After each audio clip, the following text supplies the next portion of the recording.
dad's a traveling salesman. He was selling, what was it, Mom? Pork products, some damn stuff, Smithfield food products. And he would go to the drive-in movie theaters and sell them this. So as a swaddled baby, I remember as a kid, my parents pulling into the movie theater and looking up at that big silver screen and going, wow, what is that?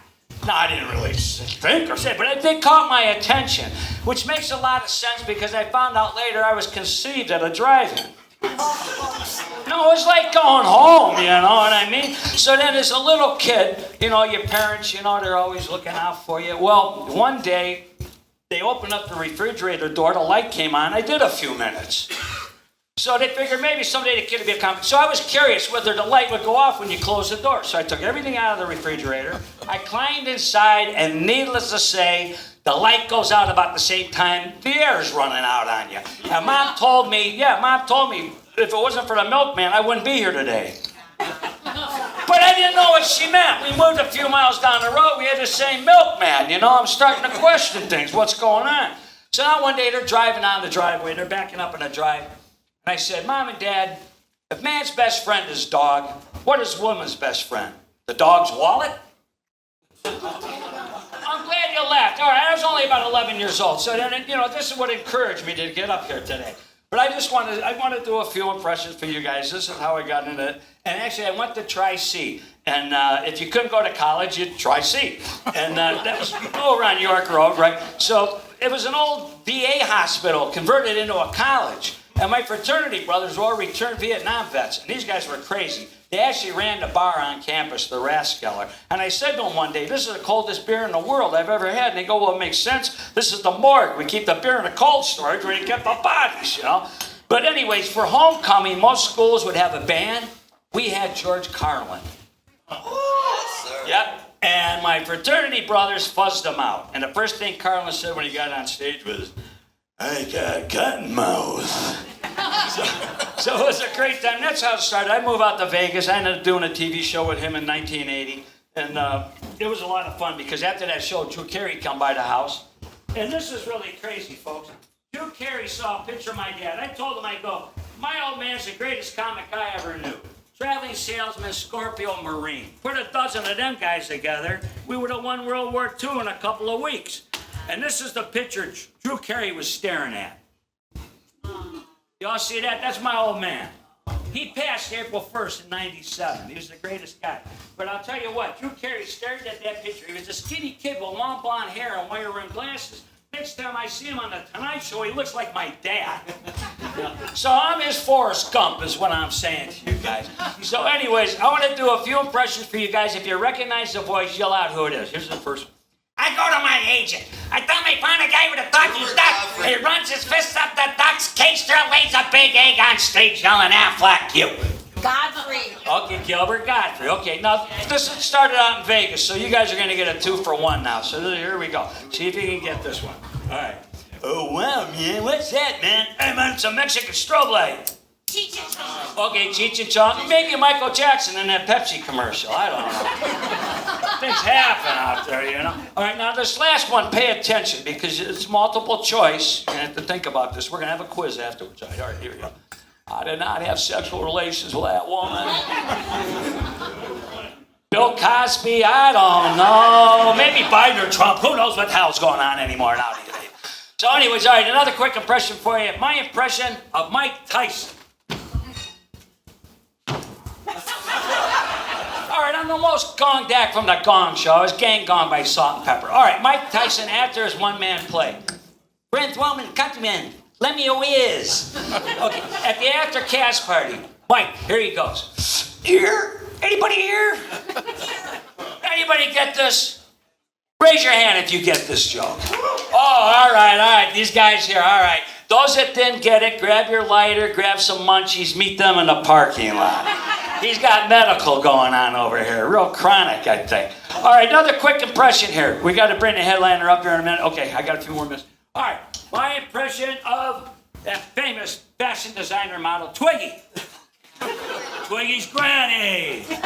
Twiggy's little brother, Woody. Woody on Viagra. Woody on Elton John. Hey, wait a minute. No gay bashing. No gay bashing. I love gay midgets up to here. All right. You're all out for life, liberty, and the pursuit of orgasms. And I gotta tell you, how they got Rosie O'Donnell in the closet in the first place, I don't know. But Superman is gay. No, Superman, they caught him eating rebar, the Man of Steel.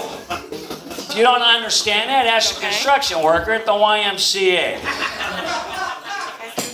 All right, we just want to save the world, right? We just want. My cousin told me, he went to Oxford in England. He goes, you know, cousin, he goes, the whole universe began with the Big Bang.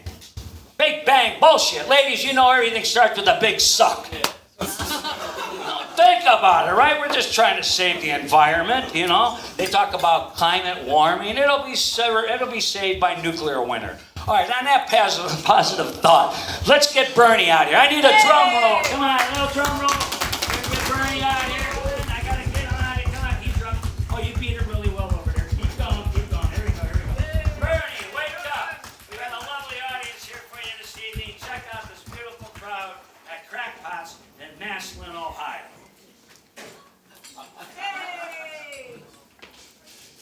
Damn, it was only a dream. You're not Jeff Dunham. What? You're not Triumph the Insult Dog either, are you? Triumph, where is he? I'll fix his nut like an ass. Why that ball breath bastard stole my act and my cigar? Stop that! I will swoop and poop on him. Now there's a lovely audience now. You entertain these beautiful people tonight. Aye, ladies. Are you here to laugh? Yeah. I can't hear you. Are you here to laugh? Yeah. Can I tickle your asses with a feather? What? That's a particularly nasty weather. You apologize to these ladies right now. Lady, I'm very, very sorry. Can we kiss and make up? Have you ever kissed a parrot before? I bet you kissed a cockatoo. What? 3, 4. Stop it now. You apologize. Your boyfriend's going to kick your butt. I'm sorry. Hey, Joe's a queer. What? I said he drinks light beer. Don't be talking like... I saw him in a men's room. He's got a real big thing. What, that man right there? Yeah, that's Mr. King. Yes? And he's got a $100 bill tattooed on the end of it. Bernie, why in the world would that man have a $100 bill tattooed on the end of his thing? He told me he never met a woman yet who couldn't blow $100. Hey, lady, you're laughing. I saw you giving him change back. Hey, stop that! Listen, you dumb Polak. Dumb Polak? I'll have you know the Polish people are proud and noble people. That's right. Well, it was back in 1853 that Johnny Krapinski invented the toilet. Yeah, big deal. 5 years later, the Germans perfected it. Oh, yeah? How's that? They put a hole in it. All right. What do you like doing most now that you're in Massillon, Ohio? Your old lady when you ain't looking. What? I was at the chicken ranch. Oh, there's a chicken ranch here, is there? Yep, I was with Linda Lovefeathers. Linda Lovefeathers? She's a swallow. What? Come on now. She's also a judge, you know. Oh, she's a judge? Yep, she offered me her honor. I honored her offer, and all night long it was honor and offer and offer and honor. You're laughing at my sex life. I woke up with chirpies. Bernie, what the heck is that? It's a canarial disease. All right, as long as you had fun. We're on a waterbed. We're going faster and faster. I asked her how I was doing, and she told me 3 knots. 3 knots? Yeah, she said I was not hard, not in, and not getting a refund. Look, you can't finish like that. You got to do a nice impression like Terry Fator's puppets. Terry Fator's a fraud. No, he's not. He was lip syncing. No, he wasn't. We were on the same year he was. Yeah, didn't you see his Milli Vanilli puppet? Laugh, you bastard. Stop it now! It's a beautiful crowd. You wrote this crap. I'm up here dying. Mean people suck, nice people swallow. You're nice ladies, aren't you? Hey! Stop it! Now finish up with something nice. All right, I'll do my Blackbird impression. Well, you better be nice or the brothers are going to cook your goose. All right, here goes. I see trees of green, red roses too. I see them bloom for me and you.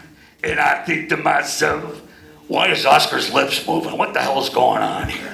All right, you guys have been great. You've been a wonderful audience this evening. You've been a lovely headliner. I had a pleasure working with you last night. Don't be the only one that slaps you. Think you're a seal and throw you a fish. All right. Before I get out of here, I just want to tell you a jokey joke that you guys can tell at work tomorrow, because us comics prefer you not to be running around telling original stuff that you might hear. And one of the things that happened to me earlier, I was sitting over there by the bar, and I was with Mike. And every time he had a shot, he'd look in his pocket. I drink a little more beer, and I'm thinking, what the heck? So Mike has another shot, and he looks in his pocket.